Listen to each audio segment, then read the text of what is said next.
நம்ம நாட்டில் இன்னைக்கு நிலைமைக்கு இந்த இருசக்கர வாகனம் இருக்குது பார்த்தீங்களா? இருசக்கர வாகனம் இது எனக்கு தெரிஞ்சு ஒரு 30,000லேருந்து ஒரு 60,000 ஒரு 75,000 இருந்துச்சு. ஆனால் இன்னைக்கு புதுசு புதுசாக மாடலை இறக்கி விட்டு 2,00,000 3,00,000 5,00,000 அது போகாமல் ஆல்ட்ரு பண்ணி ஓட்டிக்கலாம்னு சொல்கிறேன். இந்த மாதிரி இன்னைக்கு விலைவாசியில் ஏற்றி விட்டுட்டீங்க மோட்டார் வாகனத்தில். இன்னைக்கு மோட்டார் வாகனத்துக்காரன் சம்பாரித்த காசெல்லாம் பார்த்தீங்கன்னா பல கோடியை குமிச்சிட்டாங்க.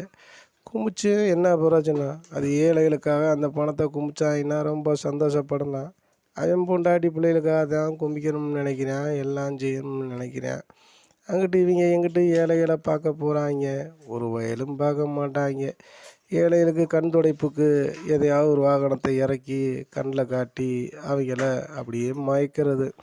மயங்கினவுடனே அதை பார்த்துட்டு அவங்க இந்த வண்டி வாங்கினா எப்படி இருக்கும், இந்த வண்டி வாங்கினா எப்படி இருக்கும்னு அவங்களுக்குள்ள ஒரு மனசு தோணும் போல இருக்குது.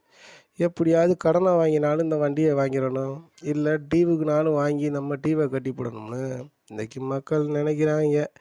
இப்படி தான் இன்றைக்கி மக்கள் வாழ்ந்துக்கிட்டு இருக்காங்க. என்ன செய்ய?